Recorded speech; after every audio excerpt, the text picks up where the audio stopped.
इस जय माता दी। कैसे हैं प्यारे भक्तों। सागर विशेष भक्ति में आप सभी का स्वागत है। उम्मीद करते हैं बहुत ही अच्छे होंगे। तो आइए आज हम शारदा माँ की कथा सुनेंगे। इस कथा को सुनने से आपके सारों मनोरथ सिद्ध होते हैं। तो आइए ज़्यादा देर ना करते हुए हम आपको कथा पे सीधा ले चलते हैं। एक समय की बात है, एक गांव में एक ग्वाला रहता था और वह गाय चराने जाता था। वह ग्वाला ऐसा था कि बहुत गरीब था और उसके पास खाने पीने को कुछ नहीं था। एक दिन की बात है, एक सुनहरी गाय उसको दिखी और वह सुनहरी गाय ऐसी थी कि ग्वाला के साथ डेरी चरती और गुफा में घुस जाती। ऐसे चलते चलते 1 महीने हो गया। ग्वाला को एक इच्छा हुई, उसको यह इच्छा हुई कि हम उसकी चरवाई किससे लेंगे। इसका मालिक तो हमसे मिलता ही नहीं है। कोई भी हो, यदि आप काम करेंगे तो आपकी भी यही इच्छा होगी कि भाई हमने काम किया, इसकी मजदूरी कैसे मिलेगी। तो ग्वाला उस गाय के पीछे पीछे चल दिया और जहाँ पे ग्वाला गया वह जंगल बहुत भयानक था। हिंसक पशु पक्षी वहाँ पर घूम रहे थे, जो ग्वाला की जान के लिए नामुमकिन था बचना। पर वह ग्वाला उस गुफा में घुस गया। जब गुफा में घुसा तो क्या हुआ भक्तों, वह जो ग्वाला था गाय के पीछे पीछे चलते चलते वहाँ पर बैठ गया। जब गाय उसको नहीं दिखी, उसने सोचा इसका मालिक आएगा तो उससे चरवाई लूँगा और अपने बच्चों को हंसी खुशी भोजन कराऊँगा। जब उसको ऐसा नहीं हुआ तो ग्वाला निराश हो गया। निराश होकर बैठा रहा। अचानक से 12 बजे गुफा का द्वार खुला। वहाँ से एक बूढ़ी औरत निकली। ग्वाला से पूछा, हे बेटा तू इधर क्यों आया है। ग्वाला ने कहा, हे माता, मैं आपकी गाय डेली चराता हूँ, इसलिए मैं उसकी चरवाई लेने आया हूँ। माँ ने कहा, बेटा यह जंगल बहुत घना और भयानक है। इस गुफा में तू इस बार तो आ गया, पर दोबारा तू आएगा तो नहीं बचेगा। ग्वाला निराश होकर शांत हो गया। माँ ने कहा, हे बेटा तेरी मेहनत मिलना ज़रूरी है, इसलिए तू बैठ, मैं कुछ लेकर आती हूँ। बूढ़ी माँ गुफा के अंदर चली गई और जैसे माँ अंदर गई वैसे सूप में भर के जौ के दाने लाए। थोड़ा सा दाना देकर ग्वाला को माँ ने विदा कर दिया। ग्वाला ने देखा कि ये तो बहुत ही कम है, इतनी तो नहीं होती मेरी चरवाई।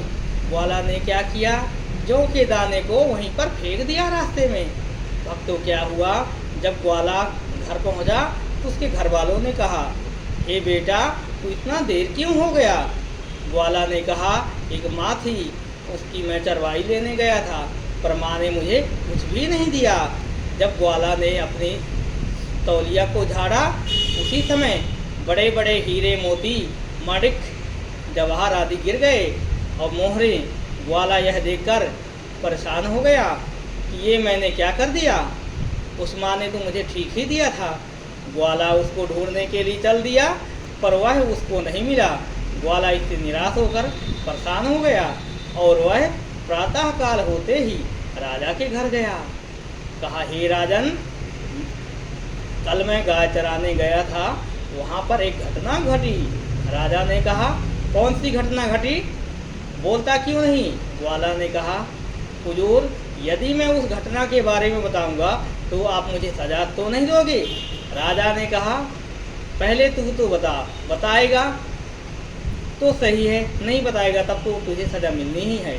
तब ग्वाला ने कहा, हे राजा ध्यानपूर्वक सुनो, मैं जब उस गुफा में गया अपनी गाय की चरवाई लेने के लिए, तब माँ ने एक बूढ़ी माँ का दर्शन हुआ और उस माँ ने मुझे जौ के दाने दिए।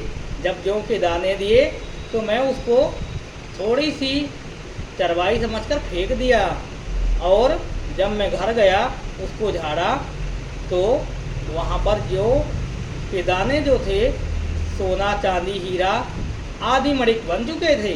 राजा ने कहा, यह सब झूठ है, तू ना देने का ये गलत कर रहा है, तूने शायद राजपाट से ही चोरी किया होगा।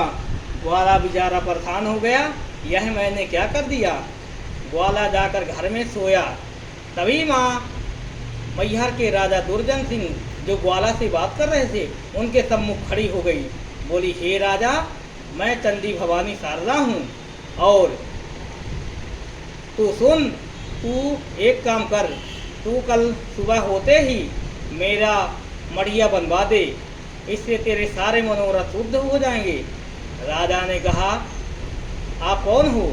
माँ ने कहा, मैं साक्षात जगदम्बा हूँ और इससे अच्छा तेरे पास कोई भी पुण्य कमाने का अवसर नहीं है। राजा बार बार माँ को देखने लगा पर माँ उसको दिखाकर नजर नहीं आई। राजा सुबह होते ही एक दरबार लगाया और उस ग्वाले को बुलाया। बोला, हे ग्वाले, चल तू मुझे साथ चलना होगा। ग्वाला परेशान हो गया कि अब मैं इस सज़ा से नहीं बच पाऊंगा। राजा ने कहा, तुझे सज़ा नहीं, तुझे पारितोषिक मिलेगा। और ग्वाला को लेकर राजा चल दिया।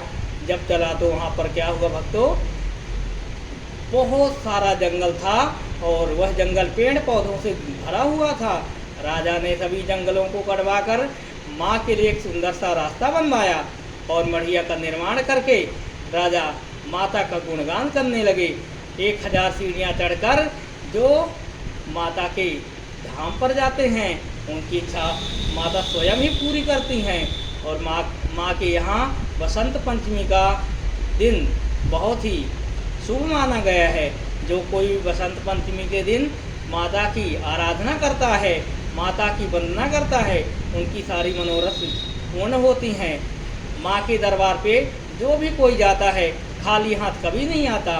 इसलिए भक्तों, मैं यही कहूँगा कि आप माँ शारदा भवानी के यहाँ ज़रूर दर्शन के लिए जाएं और आप हमेशा माँ शारदा भवानी का ध्यान करते रहें।